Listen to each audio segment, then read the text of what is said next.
What follows is for news and entertainment purposes only. Any use of the forthcoming information in violation of any federal, state, or local law is prohibited. Mike North, you are on fire. You know anybody else that good? No. No, they'll tell you they are. They may think they are, but we're documented every single week. The eye is on us. That's and I ain't talking about the eye of CBS, the public eye. The first feeling I got when I won a bet was elation. The worst feeling was when I lost a bet and I wanted to jump off a balcony.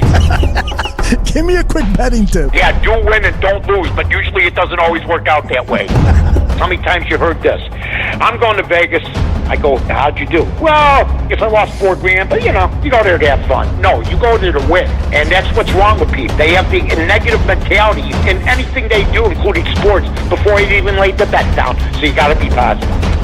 Vegas Scores and Odds is the landing place that gave me an opportunity to handicap. They let me show what I could do, and there's packages, there's free picks. What does Vegas Scores and Odds do when you perform? They reward you, and they take care of you, and that's why we're ready to do this show. Vegas Scores and Odds presents the Mike North Advantage, and it begins right now. That's right, the Mike North Advantage starts right now. I am Aldo Gandia, Mike's wingman, and if it is Wednesday, that means it's VegasScoresandOdds.com presents the Mike North Advantage. That means Mike will give you three free picks for tonight's action. And we're going to talk about the Cubs and White Sox. We'll get Mike's take on those Chicago Bulls draft picks. And I want to know from Mike if he thinks it's a good idea to lay a few bucks down on Mitch Trubisky becoming the MVP player for 2019, particularly because one sportsbook in Vegas has him at 200-1 odds. And I'm wondering, what Chicago sports story would you like to see realized as a major motion picture? I've got a couple of suggestions. Let us know more in the chat room. Let's bring in Mike now. Mike North, how are you, my friend? Oh, it's good to talk to you, Aldo, as always. We had a well-deserved Monday off. We're back today.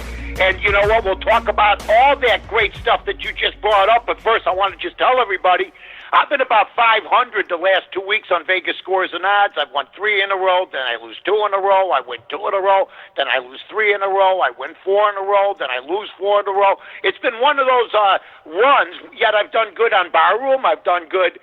Of course, I went undefeated Friday night on the odds couple in on Yurko and Carmen, 6-0. That's nothing new to Bears Barroom. Vegas Scores and Odds on the show. We're like 14 over 500. We win every week. So I'm going to tell you right now, I got a couple plays up now. Punch this number in for you guys, and we'll also have 3 picks later on our Vegas Scores and Odds picks of the week. Call 1-800-808-3419 for a free pick and info for the premier handicap site in the country, VegasScoresandOdds.com. It's the only site you'll ever need. We got great handicappers like John Anthony, Denny Macklin, Tony Sacco, Ray Monahan. I mean, there's a bunch of them. Got some new guys going up there. They're improving the site. It's just outstanding. I'll read you some of the records off later of not only myself but everybody else out there. So check out the front page, and you can check it out early. Vegas Scores and Odds for the tote board. And follow. We were up to 516. We were at 480 when we started the show. We're up to 516. Appreciate it. Doesn't hurt. They put up my tweets there, too. Sometimes it gives you the inside stuff. And VSAO pick packages that range from daily to weekly to monthly. So 1-800-808-3419 for that free pick. That's 1-800-808-3419. And here he is. Ladies and gentlemen, he's back. Bigger than ever. It is Aldo Gandia. What's up, Aldo? Mike North, lots of NBA news. Kevin Durant has said that he is going to not exercise the $31.5 million contract, one-year deal with the Golden State Warriors, and instead is going to become a free agent. He is said to be in New York as we speak. Do you think he's going to become a net, or what do you think is going on with Kevin Durant? Well, you know what? I will tell you this. Yeah, I think I would take the $31 million for this year. Yeah. I don't get what that is. Then aren't you a free agent the next year? Exactly. So I'm trying to figure that out, but, you know, maybe because of luxury tax situations, where you want to be, Maybe the New York Knicks will not have enough salary cap money. Maybe he wants to know where his new home's going to be. Maybe he wants to start a training regimen with the new team. He wants to go from scratch. He doesn't think maybe it's fair to the Warriors, which I think is, something. He knows he's going to get his money somewhere else. The Warriors helped him, folks, as much as he helped them. Mm-hmm. I want that plain and simple out there. They were champions before him. He wasn't. So it's common sense, folks. Don't make me get up, please. He helped them. They helped him. So maybe it's a mutual thing. I think he'd go to the Knicks before the Nets. But it's the same market, basically, right, Aldo? And what does the market need? I'll tell you what. If the Nets get him and the Knicks don't, that's bad for the Knicks. Right. Well, they're a storied franchise. Yep. The Nets have always been the little brother. And if he goes there and Kyrie Irving joins them, mm-hmm. now you got something else. Then you got really two guys that will say, okay, which one of these 10 guys can we blame when we don't win? Mm-hmm. You know what I mean? Right. Well, so he can, I think it's going to be interesting. He can still go to the Warriors, and perhaps what he's doing is playing his hand and becoming a free agent so that he can instead sign a 5-year, $221 million deal. That's the max deal he can sign with the Warriors. Or if it doesn't work out, then it would be $164 million deal with another team. He's going to sign with the Warriors then. Yeah, I think so, too. There's no way in hell. Let me tell you something. Kevin Durant goes somewhere else. His title days are over. Okay? Because he knows this. His leg is not the leg of a man his age. Right. It's the leg now of a man 5 years or 7 years older. Okay? Mm-hmm. So he's had 2 injuries to that leg. And if the Warriors are willing to give him that money, and he's done a lot for them, and they've done a lot for him, and they do feel a little bit responsible, even though he is as responsible as anybody that got hurt, I think he's staying with the Warriors. I think that's a good bet. I think that with the 5th year that he would get from Golden State, it's a sit-out year. He's got to rehab that Achilles, and you're absolutely right. At his age, there's no way that he's going to come back exactly as the same player. He may have to remake himself into a different player. We'll see. But it seems to me like the Warriors owe him that money, but we shall see. It's going to be interesting. They owe him, you know what? They don't know it. They could let him go tomorrow, and he's doomed, in my opinion, if he goes somewhere else and tries to be the load guy. Because we saw him make a simple basketball move when everybody else thought he was okay, and he blew a tire. Yeah. Okay? Yeah, very true. So I'm going to just say, if they're going to help each other. This isn't all about Kevin Durant. This is about the class of Golden State. Because I'm going to tell you something, folks. There's teams that would want to get out of this contract. Yeah. Very right? true. Yes. That's you know that as well as I do. You've been around as long as I have, Els. You know the teams in the NBA that would be trying to weasel out of this deal. Now, and you know what? They won championships with him. They think a lot of him. They like him. They love him. You saw what Curry did. He walked in the locker room with him and Klay Thompson. And you know what? I just think there's too much love there. I think Golden State loves him. They're going to be opening a brand new arena. Of course, he won't be there as far as in uniform, but he'll be there to be there and be on the sidelines. So I think he signs with them. But stranger things have happened. NB-Dub asked the question, can the Warriors sign and then trade him with that 5-year contract deal? And, of course, they can. Yeah. Yeah. They could trade him, but you know what? That's not going to happen, folks. I don't think so. I heard Iguodala say that he's not going anywhere. I believe Iguodala. Mm-hmm. And he talks to KD. God, I'm getting soft. I called him KD like he's a lifelong friend. But seriously, I'm using initials like a millennial. It's so easy. I don't have to use the whole word because it exhausts me. You know how hard it is to say Kevin Durant? Ooh, how about if you say KD? It's so much simpler. And it saves you wear and tear. That's why J-Lo or Jennifer Lopez, A-Rod or Alex Rodriguez. I'll tell you, when I say Alex Rodriguez, I get a little tired. I like A-Rod. It's easy. And don't make me say Anticapupo or whatever his name is. He's a Greek freak. That's hilarious. That's hilarious. All right, before we talk, Right? absolutely. As long as you don't say OMG, oh my God, and then. No, but you know what? LOL. Before we talk about the Bulls, that is first two draft picks, I want to get your thoughts on the NBA. They're in serious discussions about perhaps reducing the amount of the 82-game regular season. There's a lot of moving parts associated with that, with local teams having signed contracts with TV stations and so forth. But they're thinking about maybe having a mid-season tournament or something like that. But reducing that 82-game season, because we're seeing players like Kawhi Leonard, missing 10, 20 games for what they called load management, so that they can prepare for the long season. They'd miss 20 games and play 40. Well, that's probably so. I mean, you know what? These guys, wait. Don't tell me you want $220 million and you're cutting the games. Mm-hmm. Just don't do that, because that would tell me you don't understand about business. And by the way, don't talk to me, because I'm not an owner anymore. I am now known as Sergeant Reinsdorf, and this is my deputy, John Paxson. I mean, the nonsense. They finally have gone off the deep end that you can't, or because of racial sensitivity. Wait a minute. They're going to pay Kevin Durant $220 million. Mm-hmm. And you don't want the owner you don't want the guy who's contracting him that kind of money to be known as an owner. They finally have gone off the deep end. I don't care if they play 20 games. I don't care if they play 40. I love watching basketball. I'm done getting upset with unreasonableness and load management when you're asking for $200 million. It's nonsense. And by the way, there are people that got hurt plenty that had their minutes watched this year. Mm-hmm. So, LeBron James has watched his minutes. But here's what killed the Warriors. They played 120 extra games over the last 5 years. Right.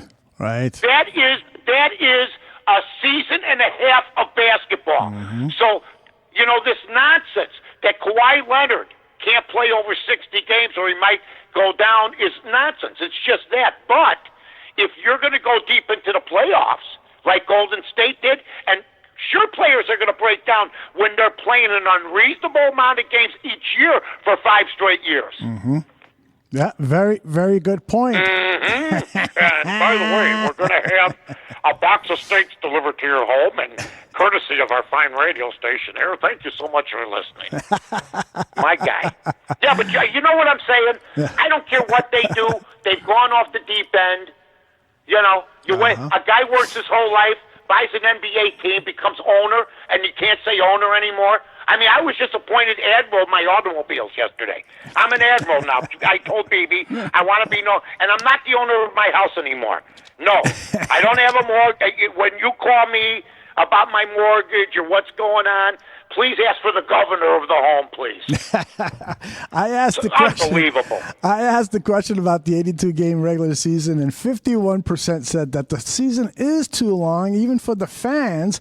12%. Yeah, but 49% said it isn't. Yeah. I'm sorry, that 1% ain't going to drive me. It's 50-50. No. I had 3 parts to the question. 12% said don't touch the thing, and 37% said I don't care. So 51% said it's too long. That's kind of a big majority there. So I in the chat room, Heart 4803 says leave it at 82 games. Coaches are paid. Yeah. They should pace their players. Why did you put 3 categories? You want 82 games or not? Because you split the vote. You went Harold Washington on me. You went Harold Washington on me with Daly and Berg. You split the vote, and now you're trying to use that for your little. I know how you are, Aldo. Me and you are, I think, along the same lines. What was the one you said? 1 for 82 games, 1 without. What was your third category? That I don't care, because we got so many football fans who are only football fans. I don't care is at 37%. 37%. When they're not on every night. Right. When they're on twice a week, they'll care. I think that it says a lot about who follows our account. We've got a lot of football fans, and only football fans, who follow our at Bears Barroom account. Mm-hmm. Well, you know what? I think if you had, I think it'd be almost 50-50 if you only had the two things. That's just my opinion, and it was close. But the I don't care, that's basically what I said, too. So I'm sort of being hypocritical. I said I don't care. I don't care what they do. They've gone off the deep end. The NBA, load management, and you want $250 million.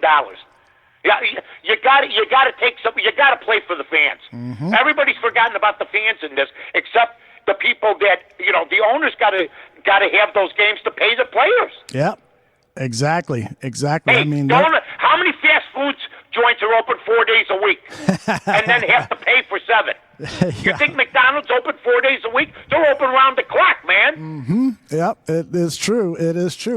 Kobe. I don't know what that meant, but I saw that throw it in. Maybe McDonald's is listening, and they'll throw us a bone. With the 7th pick in the 2019 NBA Draft, the Chicago Bulls select Kobe White from the University of North. That's Kobe White. He was selected by the Bulls with the first overall pick.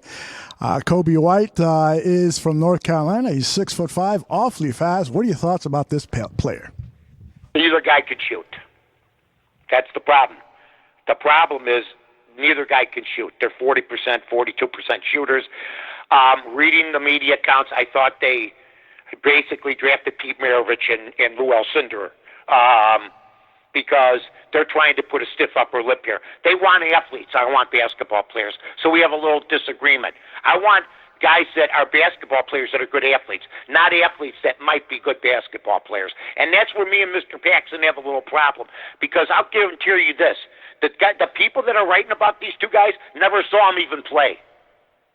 How many times did you mention these two guys during the college basketball season, Aldo? Not a lot. Not anything, actually. I'm going to tell you no. I didn't mention them at all. There were bigger fish to fry. These guys are good. One's an honorable All-American. Look, I don't want to rain on their parade. Good luck to you. I've been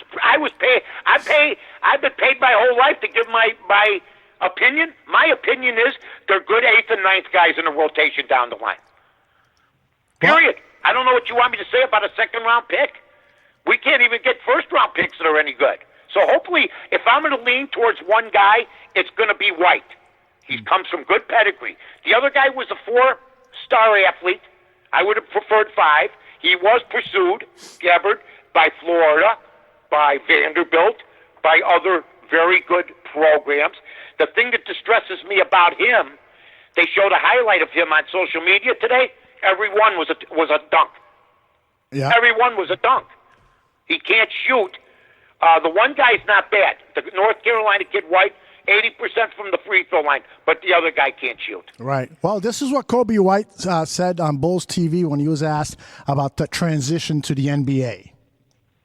Transition would go smoothly just because I'm already fast and I'm already strong and I'm big for my position and I have a mindset that a mentality, like a killer mentality. So I'm just here to get better. I know it's going to be an adjustment period like everybody else is coming into the league, and I know I have to adjust to it. But I think I'm going to hit a wall or whatever they call it, and I think I'm ready to run through it head on and face any adversity that comes my way.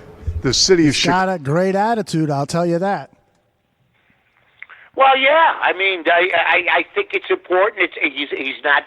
He doesn't sound afraid. Mm-hmm. I just don't know. All of a sudden, things are changing again. I'm hearing Zach LaVine might be gone. Are we changing again? There's a big rumor about that. You're absolutely right. That Zach LaVine I mean, what's going on? This guy was supposed to be. He's 23, 24 years old. Are they changing their? Are they going to go again with another rebuild with different guys? What's happened? That's all I want to know. I'm as confused as any Bull fan. And you know what? There's not a whole lot of buzz about these two guys. Let's hope they work out. I mean, I'll be honest with you. They've made some good picks in the past. Jimmy Butler was a great pick. You know what I mean? Mm-hmm. And some other guys. Joakim Noah was a good pick. Derrick Rose fell into their lap. A good pick. Who's the big guy that was underneath from USC? Really good. Taj Gibson. Good pick. Yep. I didn't see him coming. So it's not like Pax and Foreman can't pick, but they've been in a little bit of a slump, and they've been in an odd draft position. Mm-hmm. They hit the home run when Derrick Rose fell on their lap. Right. They haven't hit home runs with seventh picks and stuff like that. Right. Except for Jimmy Butler. That was a damn good pick, man. Yes, it was. Although he's out of his mind, he's going to be on his fifth team. But everybody seems to think he's the guy that can bring you a championship. But I don't see any championships. But I see him joining different teams every year. So you know what he's turned into? I mean, basically, he's turned into a good Edwin Jackson. He's on a different team every year, almost, and he's a good basketball player. That's a good analogy. Do you really think Jimmy Butler, if he goes to Houston, is going to win it all? I think he's going to get He'll into a lot start a of fight with Harden before the All-Star break. Exactly. He will definitely be in some battles with the knuckleheads down there with the Houston franchise. I hope the Bulls picks work out. I root for them. I'm like you, Aldo. But I'm paid, and I've been paid for a long time to give my opinion, and I'm not going to gloat like everybody else is. Like these two guys are no-brainers. Mm-hmm. There's a reason a guy goes in the second round in the draft that isn't that deep. Yep. Very, very true. I want to get a soundbite in here from Daniel Gafford, the second rounder, who is a extraordinary dunker of the basketball, and some people thought he was going to be a first-round pick. So it might be a steal for the Bulls if this kid plays out. Let's see what he said when he was asked what he will bring the Chicago Bulls. You know, I'm somewhat of a high flyer. I got some crazy athleticism, so to speak. I feel like, so I'm just gonna bring, energy, rebounding, defense. Another guy to pass to on offense. Again, another guy with a great attitude. It appears, and a lot of athleticism. Both of these players. Oh, you know what? There's no doubt he's going to bring something to the NBA. That's been missed. Athleticism and dunking. I mean, come on. Give me a break. Give me a break. It's like this guy. Look, if it's so damn easy, why didn't you dominate college? Mm-hmm. Right? Where's your dunk? Because you don't dunk. If you don't, by the way, 43% of his shots were dunks. You're in the big time now. That don't happen, okay? Like it does in college. Mm-hmm. There's going to be somebody waiting for you, like Jokic or maybe Anthony Davis. Somebody different, okay? I know you played some big-time ball, but, man, when 43% of your shots are dunks, man, you better. And somebody said, well, you shot 60%. Shaq's shot over 55%. But he never shot a shot over 4 feet. Yes, very true. Jabbar was the guy that would shoot from outside. Ewing, those guys were shooters. If you're not as big as Shaq, the dunking thing ain't going to work. Well, a lot of people are saying that this Bulls team needs more athletic players, guys that can run the court better. Agreed. So perhaps these guys are better suited for the type of team Jim Boylan wants to create.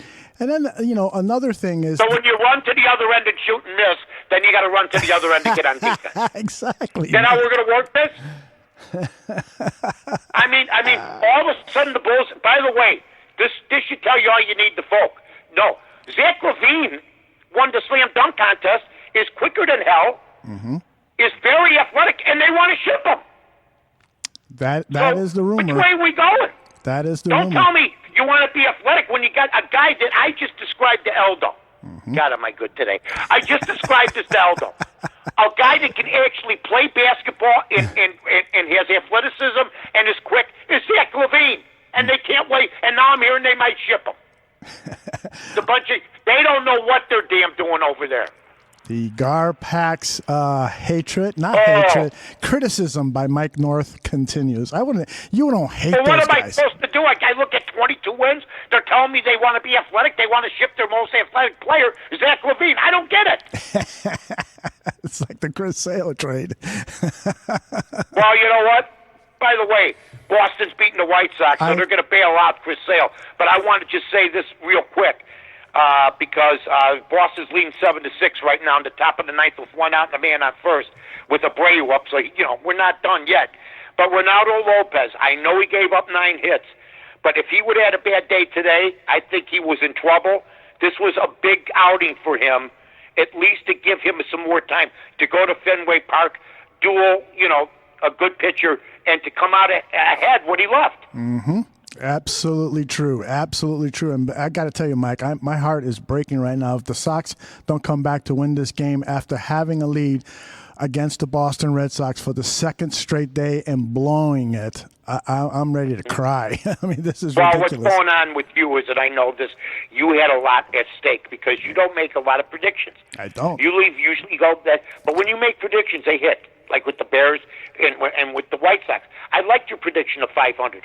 The problem is, and I brought this up 2 weeks ago, guys, and everybody remembers it, I'm sure. Wait a minute. Derek, get out of there! Yes! That's the right call. I almost called it. I should have just said he's going to over. I said it's not over. Thank you, Mike North. Thank you. We still while we're live here, ladies and gentlemen, pandemonium. The White Sox just get a 2-run homer off of Abreu's bat, and now they go 8-7. It was about a 400-foot shot over left field, 165th career homer right down the pike. Beautiful. The pitcher, whoever he is so mad because he put it where he shouldn't have. It was like a batting practice pitch, and Abreu did what good players do, knocked it out. So we were ready to bury the White Sox, but I did have that caveat.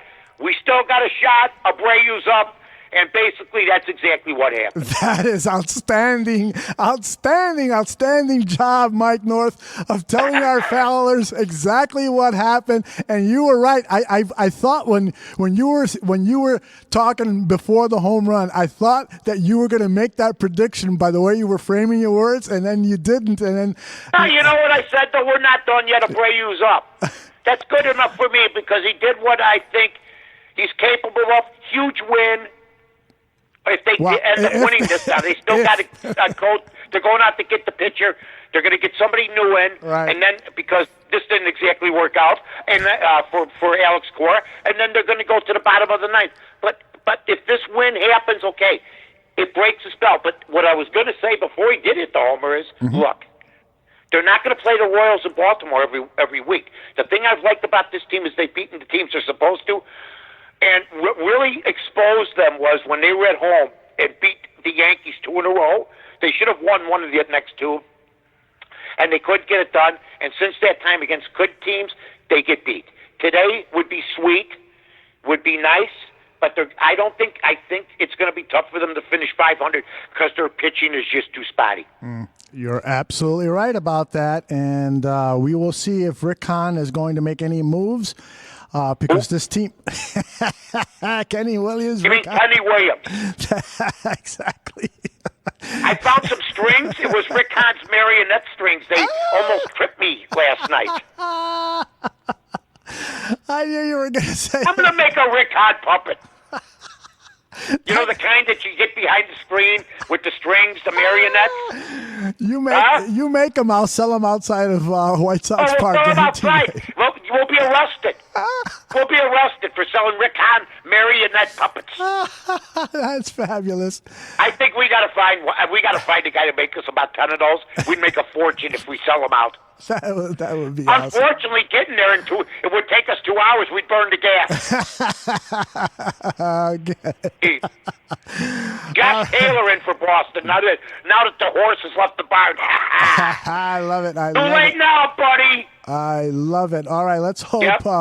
Let's hope they hold on, and we will move on to it. We're halfway through the show, and you know what that means, Mike. Yeah. You know what that means. Oh my God, I'm all excited.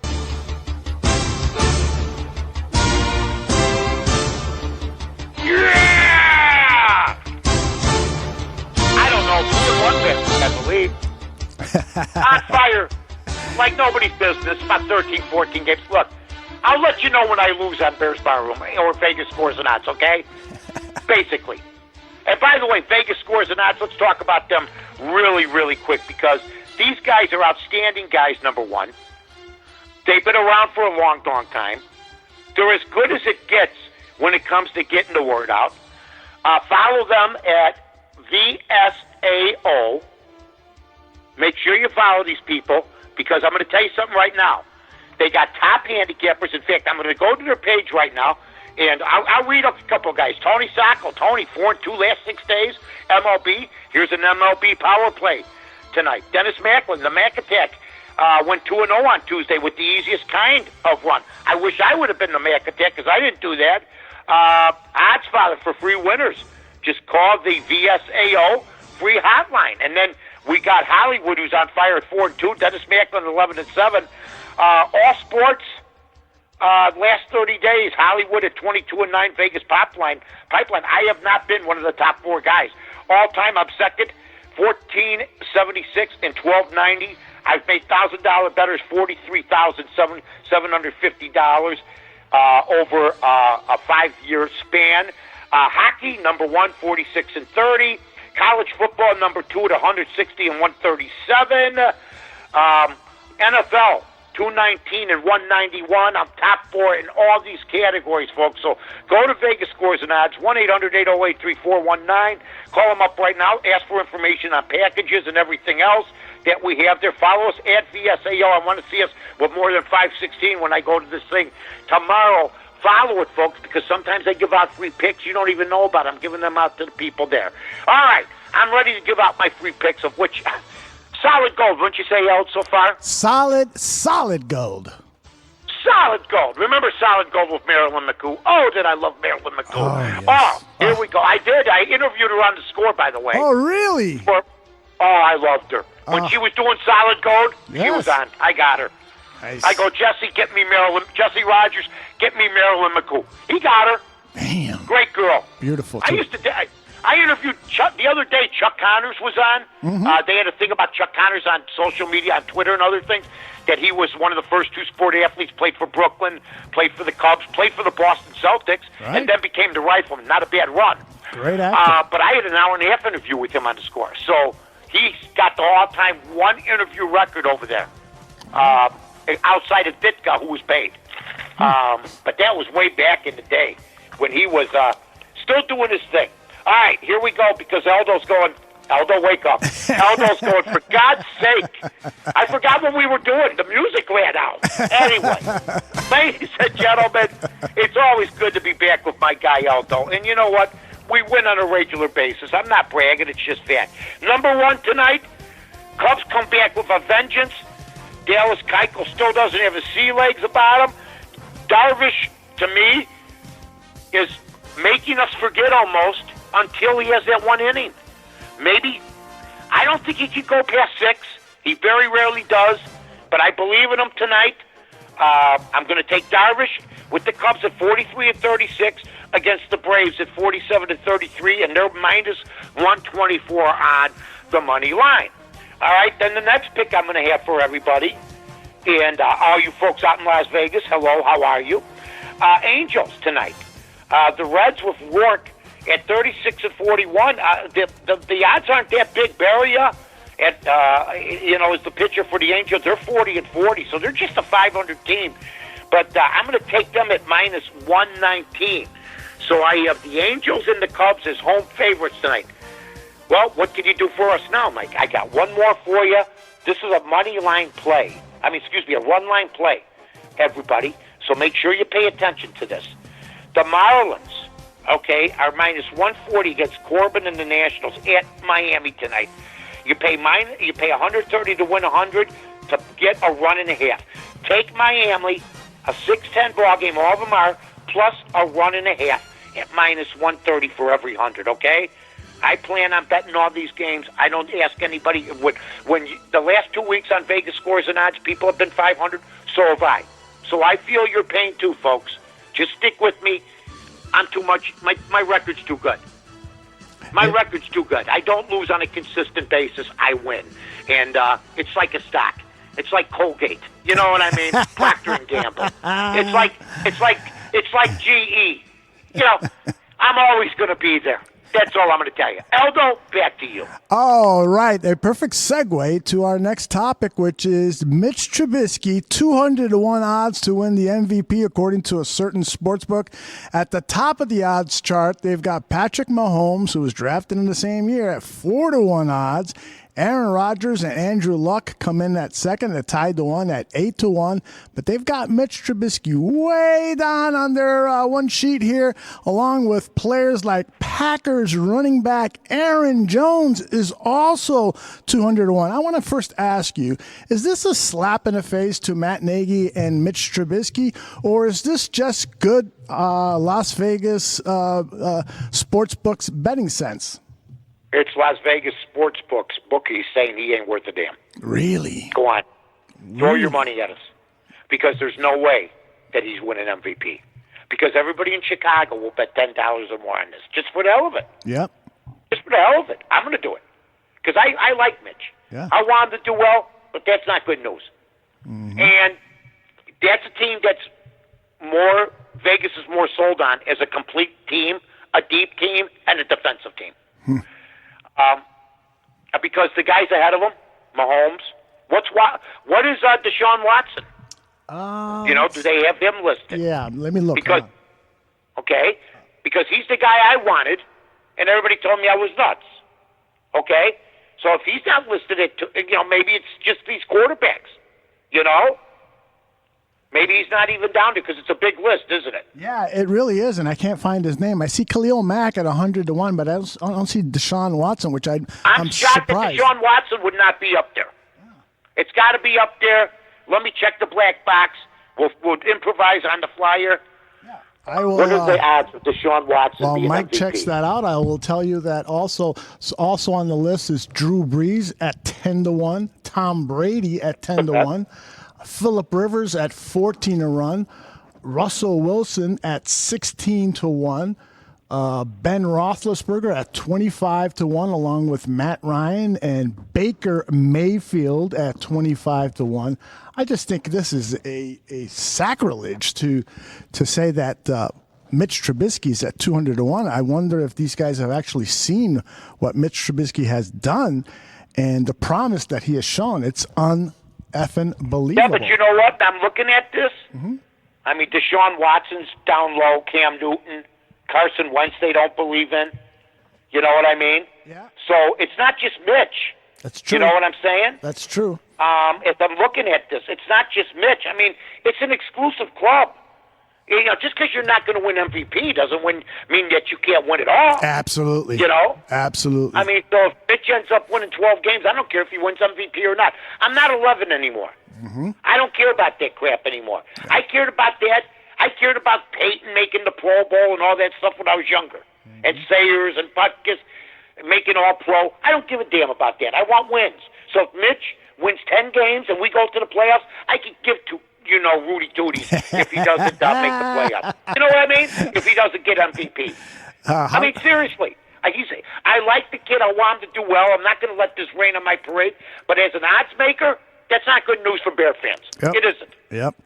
Zim, I'm being straight up. Zim has told us that it's 60-1 for Watson, and Hart 4803 makes a good point. He says Mitchell is a system quarterback in Vegas's eyes, and that's okay. Just wins is all I care about, which is exactly what you just said. And by the way, for the folks that just tried to bury me when I said I wanted Deshaun Watson, he's 60-1. That's not bad. That's not a bad number to put up, folks. You want to make some money. You're not going to make it with the 200-1 shots, whoever they are. Not only Mitch, but others, or 100-1 shots like Khalil Mack, 60-1, 50-1. Maybe I do my long shot method at the end, and maybe we decide on Bears Barroom to put some money down. I'm going to try to win Aldo some money. I feel so guilty. He could have been the highest paid executive producer, owner of any podcast of all time. Of all time. I got. He could have bought the Cubs. I got 10 guys in my backyard now building a fence and laying some concrete in, and I don't even have enough money to offer them some water. Wait, let me ask you something. Are you building a wall? Is my buddy building a... You know what? Are you building a wall? You did say that. A fence. Is it a fence or is it a barrier? I can't believe the nonsense. Let's move on. I love it. I love it. I love it. I love it. Oh, God, I loved it. All my right. Puerto Rican friend. All right, let's get an update on this White Sox game because there is some drama now. There's a man on first Man base. on first base, 1-1 count, 1 out. There's a batter up. Let's go to the announcer. Sox up 8-7. Man on first base takes the lead off. Number 48, whoever the hell he is, looking in. The stretch, right-handed batter, and the pitch. And the ball's fouled off to the right side. New baseball for the young man. Number 7. I mean, I don't know what to do. I mean, you know what? We're on pins and needles over here, right? It really is. I mean, that's the one thing about... I don't know who this guy is on the mound, but he's got a tattoo on the forearm. That had to be painful. I'll tell you one thing about the Chicago White Sox this year. They have been one entertaining baseball team. Yes, exactly. We talked about that. Oh, you and I have had this team, and you've had this team pegged for a long time, but I pegged them too. We pegged them early, but you pegged them before me. There's a line drive, and there's a double play. Oh, he's safe. Oh! They might have to take another look at that. They are going to go to the replay on that because I think he was out at first. But you know what? The Sox have been battling all year long, and I respect that team because I've seen White Sox teams quit year after year. They don't mirror that vomit bucket Bulls franchise owned by the same guy that quit, that dilly-dallies during games, and then they use the excuse of tanking. How dare they? They just suck. This team battles, and they got a future if they don't lose their energy and their zest for the game. That's all I'm going to say. That is it. And I like what Renteria's done. He should be manager of the year, but that damn Baldelli ruined everything with Minnesota. It looks like they are going to go to the replay on that play, Mike. Are you taking a look at this? It looks like... No, I shut it off. I'm watching TCM. Of course I'm taking a look at it. What are you? I'm watching Robert Taylor try to score with Deborah Carr, okay? No, of course I'm watching it. But let's continue the show because they're looking at it. And you know what replay is? Nothing but boredom for the people that watch TV. It is true. And he's been called safe, so everything's okay. Okay, so let's hope that we can get a win here. All right, I got a couple of more topics And to you talk sound about. like you're going to have a stroke. Don't worry about it. It's going to be okay. My God. All right. One of our funnier shows. Mike, I asked some people on Twitter. I asked everybody on saw. Twitter about Chicago sports movies. I came up with a little movie poster and the idea of a movie about Mike Ditka and Jim McMahon and that whole relationship they had, particularly in the mid '80s. It was a tough relationship. There's a ground ball to second base, and this game is over. The White Sox are a winner, Mike. That's a good news for the White Sox. A great comeback win. Abreu wins the ball game for him with a 2-run shot in the 9th inning. So congratulations to the guys. They come back and win. And you know what? It's a big win for them to come back from. And that loss is going to sting the Boston Red Sox. So good job for the guys. I hope they can build on that. As far as a movie is concerned, I saw everything that you guys had up there. Okay. And I'd like to do some digging and do something on Peyton and Sayers. Oh. And what happened to Gale, and with Peyton, the dynamic. There was obvious bitterness at times. There was Peyton ignoring Sayers, Sayers being ignored by the Bears for a while, Sayers coming back, making a comeback because of the death of Walter, and how Sayers ended up taking Walter's place, not on my show. Not, and that doesn't have to be in the movie, but it sort of illustrates how he was dead because of Walter, and because of Walter's death, he rose again. I like that. Yeah, that's one of them that I was using. I tried to find some different angles, and there's not a whole lot of them. I think maybe a relationship, maybe something on. There's not enough stories on George Halas, I don't think. Maybe Halas and Grange. They do golf stories on Bobby Jones. There's been very little done on Red Grange. Did you ever notice that? Absolutely, I have noticed that, and I wonder why. Because that was a remarkable story. A remarkable story. The guy used to deliver ice. He went to the University of Illinois, worked his way through. Halas saw him, went to Illinois, brought him into the Bears. They sold out stadiums when college football was king. That's another one that I'd like to see done. And then just maybe how Lombardi and Halas got along. That's another great one. In the 60s, Lombardi was the king. Even though Halas, when they played each other, was the founder of the league. Yep. A really cool dynamic, but, the Ditka McMahon one's a good one. Ditka and Halas. Mm-hmm. When he told Halas, you throw nickels around like sewer covers. Mm-hmm. And then one of the last things. I did my homework and thought from my head. Yeah. But maybe I missed one. Well, we did Brian's song already. We did Brian's song. It's actually been done twice. I just saw when I was doing some research. Can I tell you something? I told Gail right to his face. You should be. I know because he was a consultant. Right. I go, you're out of your mind. I told him that, and they did it, and it sucked. It was it bad. Sucked. It was bad. I told him, listen to this. We were doing the show, and he goes, Mark, they're going to make a movie. I go, okay. And Gail used to talk in deliberate to me. Right. Even we had many conversations like before the show would start. Mike, yeah, they're making a movie about me. I go, and what? And pick. I go, they did that already. No, they're going to make Brown's song too. I go, Gail, are you involved in this? And he says, I'm a consultant. And I think he might have been a producer or something. I don't know. Uh-huh. I go, dear Lord on high, do not try to make another Brian song. It's a legend. And they paid him, though. And, I don't blame Gail. And he did it. And I predicted to him, like, they had a couple unknowns. I said, they're going to get killed. Nobody's going to watch it. Because the other one is a classic. James Caan and Billy D. Williams. Yes. And by the way, did you know Billy D. Williams was not the original choice? No, I didn't know that. Okay. This is what I'm here for, folks, for Bears Bar. This is a little Bears talk now. Yes, sir. Aldo brings me in. That's right. For emergency purposes.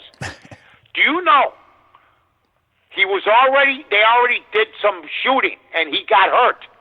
He hurt his knee. Louis Gossett Jr. was the original. Is that right? Wow. And then he got hurt. They brought in Billy D. Williams, and then Billy D. Williams had a career. Louis Gossett Jr. stalled a little bit until Officer and the Gentleman. Exactly. Pow, he went. But, man, Louis Gossett Jr. lost a big gig, man. That's if you right. look it up, and maybe somebody will on the chat board, he was the original choice. And there was a picture of him and Khan in Bear uniforms. Look at that. Wow, that is I'm going amazing. by memory. That is very, very good. But Billy D. Williams made his career, and it started basically because of that movie. And it was so good. And, a lot of former Bears were in it. Mm-hmm. I mean, current Bears. Doug Buffone was in it. Ed O'Bradovich was in it. Jack Warden played Papa Bear Halas. The other one... Heart 4803 just typed that out at the same time you said it. Yeah, Jack Warden played Papa Bear Halas. Right. Abe Gibran was the coach. Mm-hmm. They did the sideline shots. Listen to this. I remember. It was a preseason game at Notre Dame Stadium. Oh, and they did all the shots like it was a real game. Right. From that stadium. And Gary Huff was the quarterback. Is that for the right? Bears at that time. Amazing memory there, Mike. Very well done. Well, and if somebody could find out the Lou Gossett stuff, because I don't forget, I know he was the first one. Mm-hmm. I am actually going to look that up myself, and I will tell you this. I also want to praise Steven Zimmerman for his idea of doing a theatrical movie on Steve Bartman, the scapegoat of the century, because that really is an intriguing story. This guy's life was dramatically changed by the fact that he interfered with that ball in the baseball playoffs. So they say. So they say. That's the whole reason it's there. But you know what? They're not. They already did the 30 on 30. They've done documentaries, and if you don't, you'll never get any. You will not get any participation from him. I told you about. I almost had him. No, I didn't. Almost had him. Tell me that story. Well, what happened was everybody was trying to get him. Mm-hmm. And I had this really beautiful and intelligent producer, Jen Patterson. And Jen was a go-getter just like Jesse. Mm-hmm. And Jen said, let's try to get him. I know where he works. I go, where does he work? And then I found out at some place in Northbrook. So I sent Jen there to get him, to meet him when he got out of work. He comes out, and he talks to her, and he says, tell Mike I love the show. Tell him to call my lawyer, and they'll tell him. So she gets back to me. Okay. Now, this is the guy everybody wanted. You get this guy, it's national. It may, back in it's national. You're all over the place, and nobody's gotten him yet. Apparently, I didn't get him because here's what happened. I call his lawyer, great guy. Mike, he loves you, likes the show, but he's not doing anything, ever. Wow. Ever. Wow. Ever. And I said, come on, man. I go, look. I says, he could get his story out. He likes me. He knows it's going to be. Jen met him. Boom. He goes, nope. And this guy got offered money, vacations, and everything else. And I think I came as close as anybody as getting him, but his lawyer told no to everybody. There was no special pretenses by anybody. And then my buddy, I found out he coached my buddy's kid in Little League. And we tried that tack. It didn't work. Wow. I think he was coaching in, Northbrook. And it didn't work. We didn't get him. But we tried. Was that's a moneymaker there. Oh, my goodness, yes. Was that because of death threats that he was getting? That you think that I think that he feels, in my opinion, I don't know the man, and first of all, I give him credit. He could have cashed in millions. Big time. Could have made the movie. Could have done it all, like you said. But I think he felt bad because he's a lifelong Cub fan, still likes the Cubs. He did something that was innocent. Moises looked like a little bitch. And he wouldn't have even caught the ball, I don't think. And you know what's amazing now? Because people look at their phones so much, you need to put netting down 300 feet now. Because people are getting hit down the right field line because they're looking down at their phones or looking at the scoreboard. Absolutely that true. That play might not have happened. Yep. That's true. And the ball would have hit the net and it wouldn't have counted, and a big part of baseball history would have been cut out. How about that? Right? How true is that? I'm just saying. I'm not saying. I come at it, don't I? From different angles. Now they're saying they're making this netting that you won't have the little pleats, and it will be like you'll be invisible. They'll be invisible. That's fine with me. I don't go to the games. But don't tell me you're paying attention and you're getting hit 270 feet down. Don't tell me that. Don't tell me that. Yeah. Don't insult my intelligence and say, the ball was coming and I just let myself get hit in the face from 250 feet away. Hey, look, it happens on the field. Look what happened to the Cub pitcher. You got to pay attention. Absolutely. Absolutely. Yep. Hey, you are absolutely right about Louis Gossett. I've got confirmation on that. He did indeed lament the fact that he tore his Achilles tendon preparing for the movie. That? Yeah. And he said that was a huge break for me, and it really impacted his career because he didn't get another big role, as you mentioned, until The Officer and a Gentleman. He got some other roles before Officer and Gentleman, but he thought that role as Gale Sayers would have really propelled his carear, and he's absolutely He would have been better than Billy D. Williams. I agree with you. I agree. They picked the right guys. James Caan is an animal, number one. Love him. Saw him in Thief. The only man ever to have his own bedroom at the Playboy Mansion that was a guest. Very tired. Doug Buffon knew him great. Doug told me stories about James Caan, knew him great. And Doug used to go to the one in Chicago all the time. And, and then they brought in Gossett. I said, this is going to be great. Then I hear he gets hurt. and working out like a regular pro. And if you see him an Officer and a Gentleman, I mean, he was Gale. Yeah. I mean, he could have really been was. Gale. But Billy D. Williams did a nice job. But I thought his acting was just subpar in that movie. Mm-hmm. Yeah, But I thought oh, pig, cut it out. Oh, pig. And then when people, James Caan, I mean, he's been in a lot of movies and shit. Stuff, I almost swore. A lot of movies, but that's one of his best that never gets talked about. Yes, very, very true. The death scene was, every man who has watched How that about movie. me pulling Louis Gossett Jr.? How many people in the media do you think knew that? How about none? Nobody, that is true. Hey, I wanted to mention one other movie idea. No, you that know, was probably submit- knew Chet knew, and people that were covered back then. Oh, sure. Yes. I mean, Yeah. but you knew it first. That's right. I just came off the top of my head. I was disappointed when it happened that he wasn't going to play him. Oh, man. I want to share with you another movie idea that was submitted by a buddy of mine on our Facebook page. His name is Matt Solomon, and he's suggesting a movie called Birmingham Baron, the Michael Jordan story. And what he That's writes, good, what? yeah, he says that he would love to see the story of the world's most famous athlete. You know what? We were talking about the Bear stuff, so why he's coming across as a genius. Now we could start, if we're going to go all around, I got a million movies we could make, right? Yeah, right. Absolutely. And I love this idea with Jordan kind of traveling around these buses with a bunch of guys trying to be baseball players, and they're all hanging But there's out. not a whole lot to it besides buying the bus and hanging with them. Because even Martin Scorsese said, Martin Scorsese's dream film, after all the great ones, is to make a movie on Dean Martin. Oh, really? So, oh yeah, he wants, and you can look it up. You know who he had tapped for Dean Martin? No. Tom Hanks. Oh, that would have been great. Yeah. You could look it up, have Zim or Tooch or somebody. He was going to have, but you know what? As they did the research, he says he had a boring life. There's not enough. Oh, really? Sinatra's the guy you make the movies on. Martin was the guy that went home.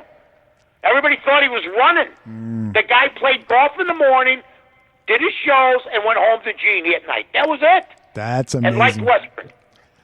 And yeah, you would have thought with the whole persona for Dean Martin that he was a playboy. Yep. And Yep. do you remember the Matt Helm movies where it was? Oh, my God. Yeah. I loved Mad Helm. You know what my favorite one was?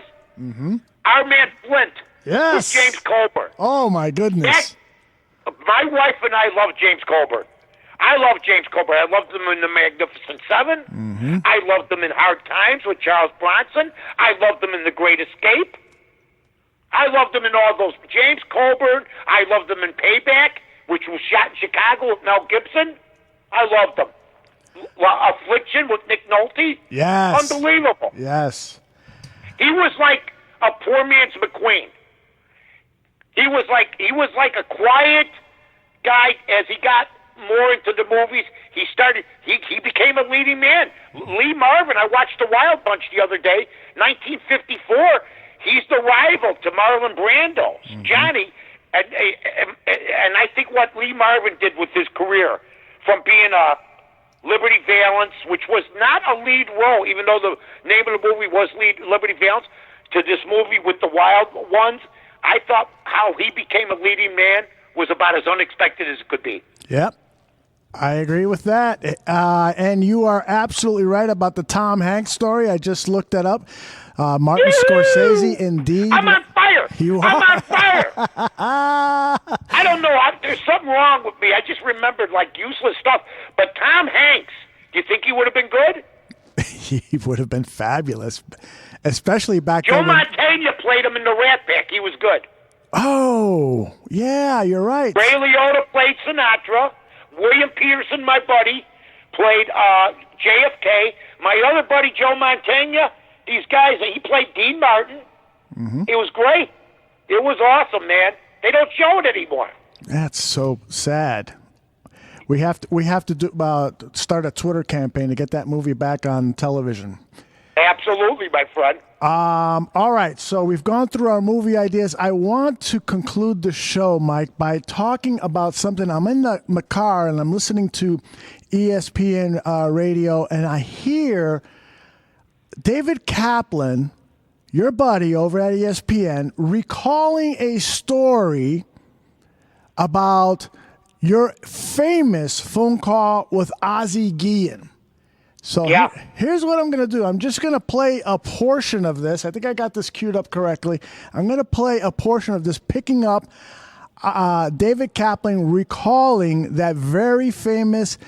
It's a historical, not only for Chicago sports radio, but nationwide American sports. The conversation that Ozzie and Mike North had live on the radio. This is David Kaplan's recollection of the story. Mike and Ozzie? Remember when Ozzie let an F-bomb or something go on the phone? That was we were. It's funny in an interview. Said that. In an interview, so Ozzie put out the lineup for Cubs Sox on a Friday at Wrigley, and he decided to bench Przinsky for a day and play Toby Hall. And remember Toby Hall? North ripped him on the air. What a stupid lineup! Blah blah blah. And so Ozzie called in. Ozzie called in 2 F-bombs and a couple other profanities later. North yelling, "Shut your damn mouth!" He hangs up on Ozzie, and then I'm in Ozzie's office at the visitors' clubhouse. I'm sitting there with Stone and Ozzie, and Ozzie's, you know how he can be. He's the greatest. He's riffing on this, and North walks in with a bag of C's candy as a peace offering. Ozzie threw it in the garbage. Oh, nice. Come on, Ozzie. That is a great recollection of the story. Now he got it is. And Cap, the only thing Cap got wrong is Ozzie hung up on me. Exactly. I was just going to say that. If you listen to the tape, if you listen to the show, Ozzie hung up on me, and I gave him I don't know what I could hear. But we hugged it out. He threw it in the basket. But Ozzie hung up on me because he knew he was wrong. And by the way, Toby Hall had 2 passed balls that day. He had a horrible game, and I ended up being right about that. But I love Ozzie, and I have no ill will. But Ozzie did hang up, but Cap is right. And then I went down there, but I went down to the fire. Mm-hmm. When everybody else, was wondering what was going to happen, I went down there. I didn't give a damn, and it was fun. And it turned out going viral. Yes, Mike, and it's reason number 1,253,201 why we love you, because you did that, because you had the balls, excuse my language, to go to the clubhouse and tell Ozzie, right. Hey, and Heart 4803 is saying that it's C's candy that you had, SEE apostrophe S candy, and I even forgot about that. Somebody probably handed it to me because I was at High Tops. I was across the street. Okay. That's how this happened. Right. Because we got in the argument. He heard it riding down, driving his car. So now he's listening to me, just beat the crap out of him. And guess what? Toby Hall sucked. Let's go on record. It was the first game of a series. I just thought, what are you doing? Let's try. And this is when we wanted to win. I mean, when the Cubs Sox series was just getting rolling and all this stuff. So Ozzie, well, not just getting rolling, been around since '99. But then Ozzie got mad, called up, and that set everything up. So, yeah, Cap had that pretty well down, except the fact Ozzie hung up, which was a good thing, in my opinion, because it wasn't going to go anywhere anyway. Ozzie thrown out in the garbage didn't surprise me. That's okay, But I did come down there, and guess what Ozzie did? Nothing but hug me. We hugged each other. That was awesome. It was over. That is awesome. Well, you know what? Like the other day, everybody's making a big deal about this dude this pitcher that went after the New York guy, the writer. Right. I saw I listed just 6. Mark Carrier, Trace Armstrong. I saw that. I mean, they all want Billy Williams. I mean, oh my gosh. Albert Bell. They all wanted to knock me out. Mark Carrier, but you know what? I respected them. It was the 100 others that wanted to knock me out that wouldn't say so. Mm-hmm. Or wanted to confront me that didn't want to, including media. So that's fine with me. I like those guys. And plus there were more. You know what? There were other guys that were mad at me, that I knew that were mad at me. And that's fine. That's my job. They got mad. They didn't know. And so you know what I told them? I'm not coming to the locker room anymore. If you guys have a problem, I called every franchise. If you guys tell your guys, White Sox, if you have a problem with me, come to the studio. Guess how many people came? Nobody. None. Nobody. Yeah, you're going down to their turf. The teams are alerting that you're going down there. The White Sox used to say, hey, like little girls, hey, North's coming, or this guy's coming, or that guy's coming. And so the players would be ready. So then I started saying, guess what? If you got a problem with me, come to the studio. And they didn't, period. I love it. I love it. I love it. I love it. I love it. But that's a good description by Cap. Yeah, he did a nice job, and I just happened to be in the radio, and I'm listening to this. I go, I got to find that clip and play it for Mike on the show. Really well done. And also, let me just say this: Cap works with Ozzie. That's right. So I'm sure they've had some great conversations on it. I've never been. Hey, you know what would be blockbusters? But they'll never do it. If me and Ozzie came on together. Yes. Oh my goodness. They might get some high ratings. Especially after the Sox game, right? Right. Unbelievable. Great stuff, Mike. Why don't you tell us about Vegas scores and odds before we sign off, okay? Oh, you know what? Once again, folks, we love these people. 1-800-808-3419, 1-800-808-3419. Right now, win with me, 1-800-808-3419. Tony Sacco, Ray Monty, and Mike North, Dennis Macklin, all the guys. Check them out. Follow at VSAO. That's it for today, everybody. That is it. And I just want to remind people that I Have a Stream is going to be on Mixler tonight at 8 p.m. Central. Yeah, they're going to talk about a couple of movies. They're going to talk about what you can find on Netflix. They're going to have a lot of great fun. It's a very entertaining show done by guys who are just really passionate about streaming movies and so forth. It's John Santucci, Joe Mandel, and a number of guests. So tune in for that. It'll be on your podcast stream in the morning. And this show here, if you're listening live, tell your friends that they can listen to this version of Vegas Scores and Odds presents the Mike North Advantage on their podcast stream. Just search Bears Ballroom Radio Network and you will find the Mike North Advantage right there for your amusement and entertainment. Mike North, I love you. Thank you very much. Say goodbye to your friends. I love you too, Aldo. Okay. Hey, to everybody at the ballroom, football's coming. Stay tuned, but we're filling it up.